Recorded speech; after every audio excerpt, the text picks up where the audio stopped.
এরকম ছোট ছোট খাস্তা গজাগুলো বাড়িতেই বানিয়ে নিন খুব সহজে। খেতে কিন্তু দারুণ লাগে, দোকানে আর কিনে খেতে হবে না। তো চলুন রেসিপিটি দেখে নিই। নমস্কার বন্ধুরা, ওয়েলকাম টু প্রিয়ার রান্নাঘর। নতুন একটা রেসিপি দেখার জন্য সবাইকে স্বাগত। আজকে বানাবো ছোট ছোট গজা। তো চলুন রেসিপিটি দেখে নিই। এখানে আমি নিয়ে নিয়েছি 2 বাটি ময়দা। ময়দাটা ভালো করে চেলে নিয়েছি। এবার নিয়েছি সামান্য পরিমাণে লবণ আর সামান্য কালো জিরে, আর দিয়ে দিচ্ছি সামান্য পরিমাণে বেকিং সোডা। এবার মিশ্রণগুলোকে একটু মিশিয়ে নিয়েছি। এবার এর মধ্যে দিয়ে দিচ্ছি 3 টেবিল চামচ ঘি, আর দিয়ে দিচ্ছি 1 টেবিল চামচ সাদা তেল। এবার একটু মিশিয়ে নিচ্ছি। নিয়েছি হাফ বাটি পরিমাণ জল। জলটা অল্প অল্প দিয়ে আমি ডোটা মেখে নেব। ডোটা কিন্তু এখানে একটু শক্ত করতে হবে, নরম করলে কিন্তু হবে না। তো দেখুন এখানে কিন্তু আমি একটা শক্ত ডো রেডি করে নিয়েছি। এবার ডোটা থেকে 2টো লেচি কেটে নিয়েছি। এবার একটা লেচি চাটুর উপর নিয়ে এভাবে একটু গোল করে বেলে নেব। একটু মোটা করে বেলতে হবে, তো একটু মোটা করেই বেলে নিচ্ছি। এবার এইভাবে একটু ভাঁজ দিয়ে নেব, ভাঁজ দিয়ে আবার বেলে নেব।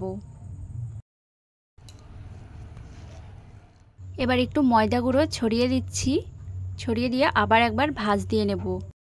এইভাবে ভাঁজ দিয়ে রুটিটা বেললে কিন্তু গজাগুলো খুব ভালো হয়। আমি কিন্তু 2 থেকে 3 বার ভাঁজ দিয়ে বেলে নিয়েছি। এবার ছুরির সাহায্যে সাইডগুলো কেটে রেখে দেব। এবার একটু সরু করে লম্বা লম্বা করে কেটে নেব।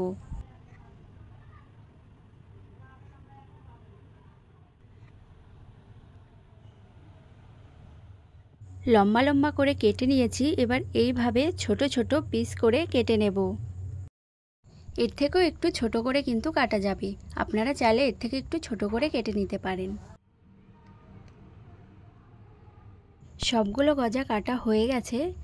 এবার এদিকে তেলটা হালকা গরম হতে দিয়েছি। তেলটা হালকা গরম হয়ে গেছে। এবার গজাগুলো একটা একটা করে দিয়ে দিচ্ছি।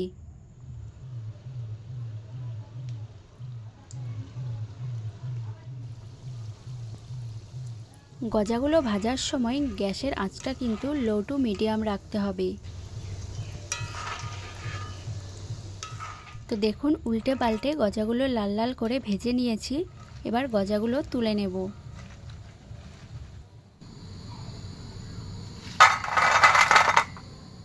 বাকি গজাগুলো ঠিক একইভাবে একটু উল্টে পাল্টে লাল লাল করে ভেজে নেব।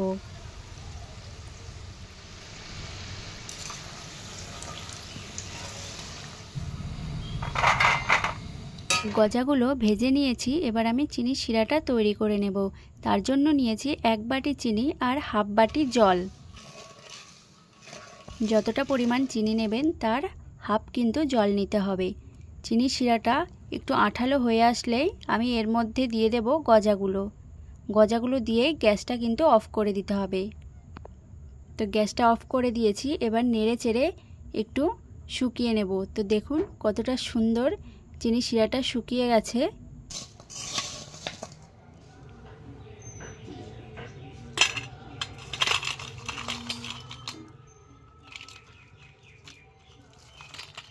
তো দেখুন গজাগুলো কতটা খাস্তা হয়েছে। এইভাবে একবার এই ছোট ছোট গজাগুলো বাড়িতে বানিয়ে দেখুন, দোকান থেকে আর কিনে খেতে হবে না। তো রেসিপিটি যদি ভালো লেগে থাকে অবশ্যই লাইক, কমেন্ট, শেয়ার এবং চ্যানেলটি সাবস্ক্রাইব করে দেবেন। দেখা হচ্ছে পরের ভিডিওতে।